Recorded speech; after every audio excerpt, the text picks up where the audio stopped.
Okay, so for the entity relationship diagram stuff, ERD, for this week, I've only got one question. I'm surprised I haven't got more. Then again, there's only a handful of people in this course. You're not like a really bursting at the seams course, which is nice. I love that when it's obviously it's less work, but it's also you can concentrate on the more on the teaching and less on the like managing students. But yeah, it's a side issue. So um, I'm not a big stickler about ER. I just want you to like go through the process on ER diagrams. This is a skill you should know if you're going to, I mean, you're in an advanced database class. So I'm thinking you want to know, get into databases more than maybe like the common IT student. Everybody in IT should know something about programmers. Everybody should know something about databases. IT people need to know at least probably about how to maintain them,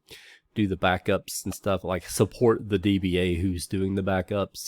There would need to be a discussion between those two roles, obviously. And programmers need to very often need to communicate with databases. They need to be able to write queries embedded in their code to talk to databases, and therefore they probably should know about the structure of databases. So, and then there are people who want to be DBAs, right? You might want to run a database sometimes. So I don't know who you are in this class as far as that goes. I'm going to imagine most of you are probably programmers who want to know more about how to talk to databases. There's a large segment of the market for programmers that the jobs you would be doing would be jobs where you interact with databases a lot. So maybe that's it.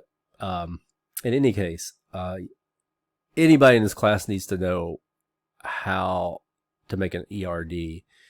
So I'll probably need to do a more robust tutorial on ERDs, and you should have covered this in 1303, frankly. And I don't know, depending on who you have. I don't have anybody in mind. I just don't know how they teach the ERD part. Sometimes it's easy to skip over. So regardless of that, if I give a more, I'm not promising right now. I need to consider this. I might give a more robust, like, refresher on what an ERD is and like how to properly make one. But in the meantime, what I was originally starting to say is that I'm not that big. I'm not going to grade this too harshly. I just want to see what thought process you gave into it and give some feedback on it. And I'll give an idea in the end of what really it should look like. There's a cheat I have in mind I might use for that. Some of you might know it.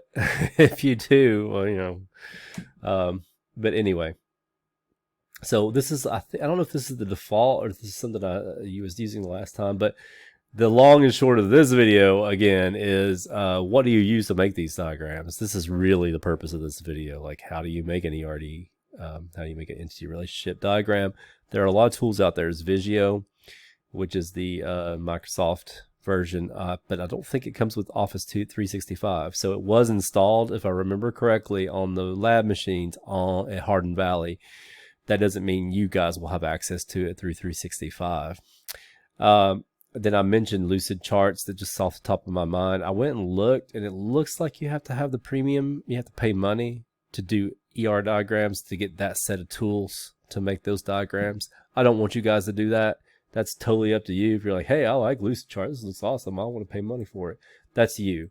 I'm not going to make that a requirement. Now, so that leaves one that I know I've used, which is draw.io.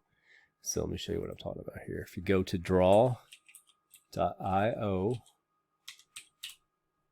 and I have an account there already. I'm thinking it's free. I don't think I ever paid any money for it. So it's a web-based diagramming tool, and the ERD stuff is free. I think there are premium versions of this, maybe, or I might be thinking Lucid Chart.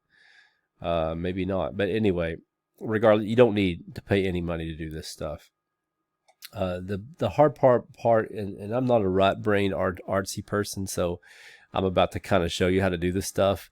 and it's probably going to be sad. So don't judge me too harshly. But I think I will give you a good enough idea of how you doing your homework assignment, and you put probably a lot more effort into it, be able to figure out how to make the diagram, right? So one thing I do want to show though is this is cool. And I thought I had this set up and it's not working for me. So you guys can let me know. Maybe it's just right now that it's not working, but you can do like save it on your Google Drive. So I tried doing this before this video and it gave me some errors. So like, oh, allow everything. Sure, fine, whatever. Allow. And it does this. So your mileage may vary, but you can always just store on your device. So you pick wherever you want to store it, and then you create a new diagram. And it says exist. I know I've made diagrams on this I've made ERDs for other purposes on here, and I don't know where they would be located, so I'm not going to look. You want to give it a name, like maybe store schema, store ERD. Probably that's more proper. There's a slight difference between a schema and an ERD. This is technically an ERD, not a schema, but so maybe call it, that, and then pick entity relationship diagram and create. And I think this might be an example one by default, but regardless, let's just exit this out. And I don't remember what's in the store ERD, so I'm not going to try to replicate that. Let's just do doctor patient. We'll do a very small database, which has just got doctors and patients, which is not reflective of life at all, right? But it's enough, I think, to get you started. So you want to make sure you pick entity relation down here. And I don't know if I added this in my account at some point, and maybe you have to like figure like how to get this to show up, because I feel like there should be more categories, but entity relationship is one of them. So you notice it has tables. This is actually really useful. These are not technically our ERD things, in my opinion. These maybe they are, but they're more close. I don't know what you would call it, because there's different varieties of ERDs, right? There's the original Chen diagrams, Chen, the guy who wrote the first paper on the entity relationship diagram model. His name was what's the first name? I can't remember his first name, but his last name's Chen. So there's a whole ERD, the original ERDs, if I'm not mistaken. I don't think there were ERDs before that, because he defined it, right? In his paper. This is something, I think it's probably already in Brightspace, but just in case it's not, I cannot make a video without going off on tangents. I'm sorry. It's always going to happen. Even if it's just a little, hey, this is how you need to, this is how, again, the purpose of this video, you need to make it ERD for the assignment, right? This is one way you can do it. This is a simple tool I'll suggest and show you how to do it. But anyway,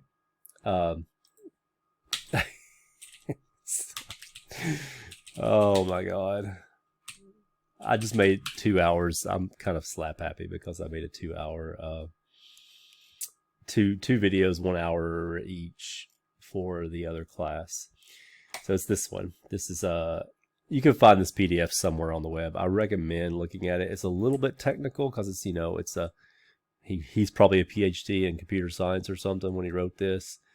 Peter Chen, MIT. There you go. I forgot it was MIT, but duh, right? 70s, 80s, 90s. I forget when this was. 76. Wow, it goes way back. Published in ACM, it looks like. You guys are familiar with ACM, right? That's the journal for our field, especially computer programs, computer science. But so you can see how he outlines all this stuff about relational databases, a way to diagram them. This is like preliminary stuff right here, I think. If you get later in the paper, this is a big tangent. You can see what his ERDs look like. So entity, relationship, weak entity, and I don't see like associative entities here, but that's another kind of entity. And of course, like obviously, whenever you write a paper like this, you have to have set theory and stuff and advanced goodwill hunting math to explain what's going on, right? Because this stuff, keep in mind, the relational model is a very mathematical model. The logic underneath relational databases is very mathematical. And that's something I probably should lecture on a little bit too.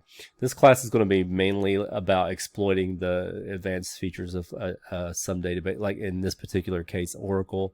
It could have been done with Microsoft SQL Server, Microsoft SQL MS SQL Server as well, and it would have looked a little bit different. But that's kind of like the outcomes of the class, is learning a little bit more about advanced features of interacting with a database management system. So Oracle is the one we use. It doesn't have to be Oracle. But underpinning all this is this theoretical stuff. Okay, let's go back to Lucy. If the smart person would have skipped past all that, what I just did and got back to how do I use this thing. So there's an entity box over here. So for your entity, we're going to do doctor patient.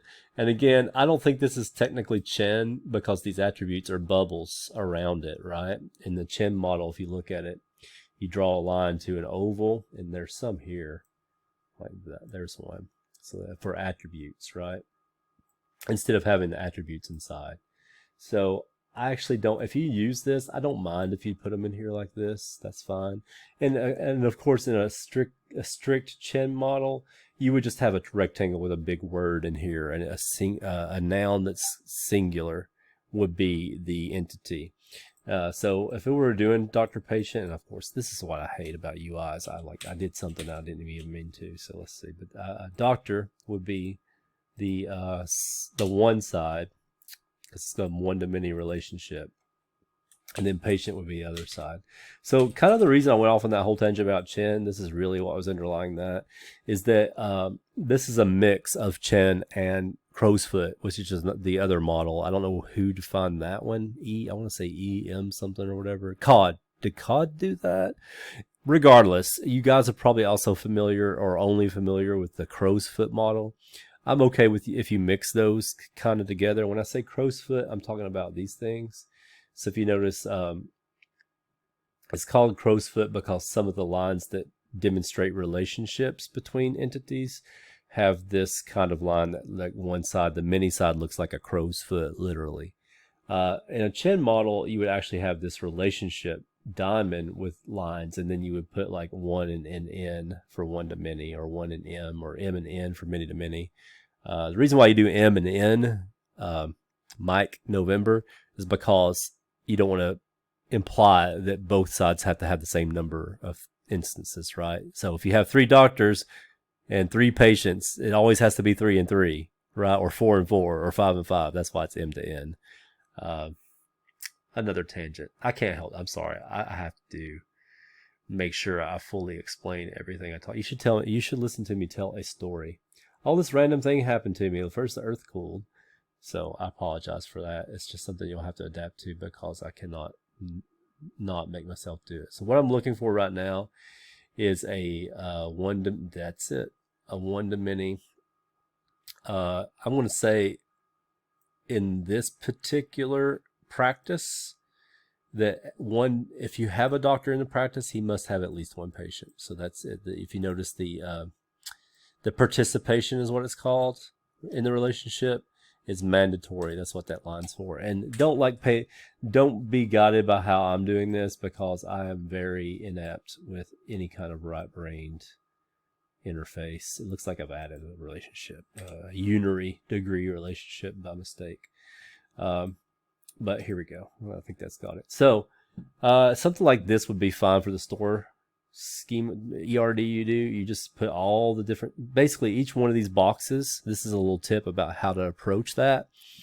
Look for the create table statements. Each create table should be a box. And then look for the foreign keys inside the create table statements. And those will tell you how these things should work. So you need to figure out what side's the many side and the one side. They should all be one to many because it's SQL and a relational DBMS, and those relationships are always one to many. What you might have for many relationships, like say movies and actors, an actor can star in 1 or more movies, right? 0 or more, I guess. Maybe they haven't ever hit the big time, but they still think they're an actor, right? It depends. The whole participation, optional versus mandatory, is sort of like debatable often, but let's just say it's 1 or more So an actor can be in one or more movies, right? And a movie can have one or more actors, obviously. It's not a soliloquy movie. So that's a many-to-many relationship. And what you'll have in between is like a role table, you might call it. A junction table, an associative entity, a bridge table. There's other terms for it. What you'll notice is that at that stage of the ER diagram, what you turn a many-to-many relationship into two one-to-manys. So if you look at the SQL script for the store schema, that's been done for that stage has been achieved. So all of your create tables will have foreign keys in them. With that in mind, though, is that there will be a parent table and a child table, and all the relationships are parent-child. There are no like many-to-manys. They're all one-to-many. So you might have some junction tables. I think trying to think about the product. There's some kind of, I forget what it was in the store, maybe purchase, something like that. That would probably be a bridge table. It depends. So like a line item on a receipt is a bridge table kind of thing. Junction table, associative entity. By the way, if you want an associative entity, they're here. An associative entity comes from the Chen diagram, and this is probably, if you didn't have me, you probably didn't hear it this way because this is a thing that I stick on. But you notice how a relationship is a diamond? When you make a junction table, bridge table, what you do is you promote a relationship to an entity, and it goes in between the many-to-many and becomes, and this is not a many-to-many that I'm doing here, but if you have many-to-many, you promote that relationship to an entity. That's why you have a rectangle with a diamond that used to be a relationship inside it. It's pretty clever, the symbolic, representation there. But you can use associative entities in your ER diagram if you have junction tables. That's what I recommend, actually. That's maybe what you should do. Put the associative entity in there. What I was talking about, the Chen diagram, instead of the crow's foot, you would put a diamond, right? And I said this already, but you would have a 1 on one side and maybe an M or an N or infinity symbol on the other for one-to-many. But you don't have to do Chen diagram. You can do, most people are more comfortable. You don't have to do this either. Like, you probably should just sweaty highlight, delete. There you go. Most people are probably more comfortable with a crow's foot model, so that's fine if you use it. And ideally, you should also say doctor treats patient and patient has doctor or something. You should name the relationship technically, but if you leave the names out, I'm okay with it. Don't worry about it, because it's awkward to name these in this diagramming tool or any diagramming tool probably, and that's fine. And again, the attributes, if you have doctor ID, you can either put it in bubbles around. There should be a line. I don't even want to figure out how to do a line right now. It looks like these might be lines you can do, maybe. Yeah, not one with an arrow though. Technically, it should just be a bare line. But anyway, you could either connect bubbles as attributes. That's the more purest way to do an ER diagram. Or you could, sorry, this is off the cuff, so a scattered brain on top of being a scattered brain anyway. Or you could use these attributes inside. I think this probably is neater. So what I'm trying to say, the long and short of all that stuff that I went on, really, if you put it in a nutshell, is you're not going to have a pure version of an ER diagram probably from using this tool. You're not going to have a strict Chen or a strict crow's foot or a strict whatever this is that has attributes inside the entity with the line and all, with the header at the top. None of that looks pure to me. Whatever combination of ERD you do that looks to you like a graphical representation of the structure of that script is cool with me. I think that if you have any questions, maybe schedule an office hour, send me email or whatever, and I'll try to answer it. But again, Draw.io, as far as I know, it's free. You do have to probably make an account. It looks like it used my Google. It has a Google sign-in, I think. And you can save these things in your Google Drive maybe or locally. I would just suggest locally at first anyway, and not have to worry about whatever was going wrong with those permissions in the API for the Google Drive. But yeah. Draw.io, to me, it's the most straightforward one I've used. Visio, for example, I have to do that. IO is je. I don't know why. Visio is, that the version of Visio that you right. If you strictly go by traditional pronunciation, it would be Visio. But Anyway, Visio is vision, right? Is oh Lord, is awkward to use in my opinion, and then you have to pay money for it on top. So like, if you happen to have Visio, that's fine. Just go ahead and use it. Um, and if you know how to use it, especially, I don't really like. We used to teach it in class. I've taught it before and then forgot it immediately because I don't like it. So I'm kind of biased there against Visio. I probably shouldn't because I think it's really not like, it's kind of like when I first learned VI, the text editor. I hated it and now I love it because it's so powerful. That's probably the case with Visio, but I just haven't got far enough to see it. I haven't given it enough of a chance. So draw.io is very straightforward. It looks like it redirects to some other URL. It's kind of confusing, but you type in draw.io as the URL, and it takes you to here. So if you were smart, you fast forwarded around and got to the bits you needed to know, and you were done with this video in less than 30 minutes. Has it been 30 minutes? Anyway, again, if you have any questions, let me know, and have fun on your homework.